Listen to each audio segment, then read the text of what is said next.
The 2024 WNBA season had the highest average viewership in 24 years. Rookie of the Year Caitlyn Clark was the main factor in this historic WNBA season, with 19 of her games attracting over 1 million television viewers. A total of 22 WNBA games clocked north of 1 million viewers, surpassing the record of 15 games set in 1998. According to Sports Business Journal, the Indiana Fever were by far the most watched team in the league, with an average viewership of 1.19 million in the regular season. Other games averaged just 394,000.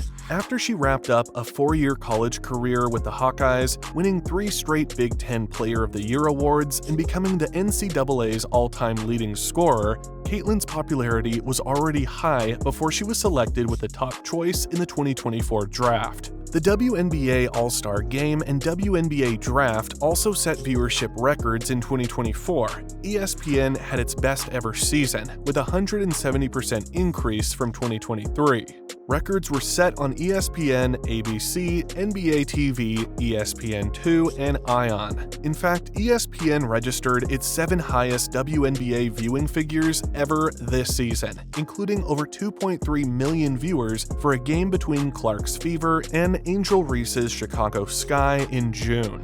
Significantly, 45% of the ION WNBA audience was female, and their average for Friday night games saw a 133% increase from 2023. The top 12 most watched games in the regular season involved the Fever. The chasm between Clark and the rest of the league was even more evident in the first round of the playoffs. Indiana's game on recently had 1.84 million viewers despite going up against a packed NFL schedule. The other 3 games on Sunday were below 500,000. Clark's impact on the popularity of women's basketball cannot be overstated. Her Iowa team reached the NCAA championship final earlier this year, which saw the women's game attract a larger audience than the men's equivalent for the first time ever. There was a 289% increase from the 2022 final, which Clark wasn't involved in. As reported by The Guardian, Clark's Iowa had the 3 biggest women's basketball audiences during their run to the 2024 final. During March Madness, Clark said, "You see it across the board, whether it's softball, whether it's gymnastics, volleyball, like people want to watch. It's just, when they're given the opportunity, it's, the research and the facts show that people love it." After shining in college, Clark has dealt with the pressure and expectations to deliver a brilliant rookie season in the WNBA. Now, all of the people saying they can't wait for Clark to be eliminated so other players can get their shine will get to enjoy the WNBA as it has been throughout the past 27 years, without Caitlyn. Said one ex-user who's looking forward to seeing coverage of other players, Clark's rookie year has been historic. Much respect. That being said, she's no longer in the playoffs. All these analysts and her fans need to let the others that are still in the playoffs shine and get the coverage and respect they deserve without talking about CC all day. #WNBA. Her opinion seems to be in the minority, as Clark is the same player whose presence accounted for 17 of the top 20 highest attended WNBA games this season. TV ratings were also dominated by Indiana Fever games. Now that Clark is officially going home for the fall, these upcoming playoff games will be a great test to see just how far the league has really come.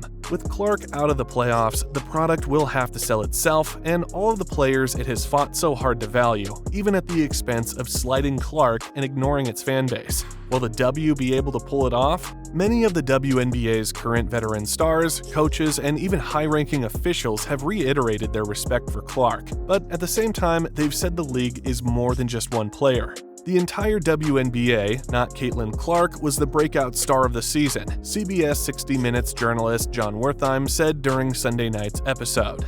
Wertheim broke down the rise of the WNBA and spoke to the Rookie of the Year, her teammate Aaliyah Boston, Minnesota Lynx star Nafisa Collier, and WNBA Commissioner Kathy Engelbert for the piece in which he called Clark unquestionably the league's main attraction, but not the only one. The real breakthrough star of this WNBA season is the W itself. Building off a college season in which, unimaginable just a few years ago, the women's championship game outdrew the men's, W games can draw more eyeballs than NBA games do. League-wide attendance is up 48%. But it was Clark who set the bar this season and arguably put together the best rookie season the WNBA has ever seen. Clark didn't win the MVP and Rookie of the Year in the same season like Candace Parker did with the Los Angeles Sparks, but she rewrote the record book several times. She was the first rookie to record a triple-double when she played against the New York Liberty in July. She was also the first player in WNBA history to accomplish the feat against a team that was in first place in the standings. She set a single-game record for assists when she put up 19 against the Dallas Wings. She set the single-season record for assists with 337 in total when the season ended. Clark set the rookie record for most three-pointers made in a single season with 122, the second most in a single season. She was also the first player in WNBA history to have multiple career games with at least 25 points, 10 assists, and 5 three-pointers made. Those records are only the tip of the iceberg, not to mention she was the unanimous AP WNBA Rookie of the Year. NFL Hall of Famer turned iconic sports media personality Shannon Sharpe has made his respect and adoration of Indiana Fever rookie Caitlyn Clark abundantly clear this year. Sharpe seems to take exception to any disrespect thrown Clark's way. This was proven when he called out select ESPN analysts for their ice-cold Clark takes, and when he questioned whether the WNBA's frequent flagrant fouls on Clark were truly a coincidence earlier this month. Sharpe's Clark defense campaign continued last week as he embarked on a passionate rant during an episode of ESPN First Take. But we should have been giving her the credit. We saw the ratings, we saw the merchandise sales, we saw the attendance, but y'all want to make it about something else. Oh, what about the women that laid the foundation? What about this? What about it? That ain't got nothing to do with Caitlyn Clark. Caitlyn Clark is box office. She's doing this. And instead of giving her credit, y'all tried to make it about, oh, y'all poo-pooing the old guard. Y'all never talked about the old guard like this. Nah, I ain't gonna let it slide. Caitlyn Clark, unanimous Rookie of the Year. But what's even more impressive, she's first team WNBA.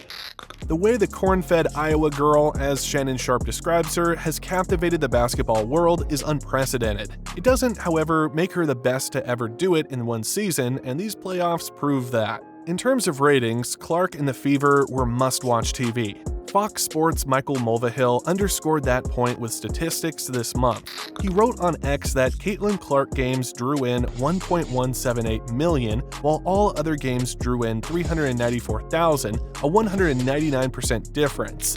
According to Sports Media Watch, an average of 1.84 million people tuned in to watch Clark's postseason debut, despite the fact that it was an NFL Sunday and it turned into a blowout in the second half. As one would expect, viewership was about half of what Clark and the Fever drew in the same window against Connecticut the prior week. 1.84 million. In the prolonged culture war over Caitlyn Clark, there has been a tug-of-war between those who would downplay the impact of the Fever rookie and those who argue that the WNBA is nothing without her. It would seem clear from the data that Clark is far and away the biggest driver of WNBA viewership, commanding audiences far in excess of any other team or player, but that the rest of the league is also growing in popularity. It is also fairly likely that those factors are not unrelated. While both pro and anti-Clark figures have suggested that her fanbase will tune out entirely with the Fever eliminated, it would seem likely that at least some of the viewers who began watching WNBA games this season will continue doing so to the end. Hope you enjoyed the video, guys. Make sure to drop a like and subscribe to our channel. Thanks for watching.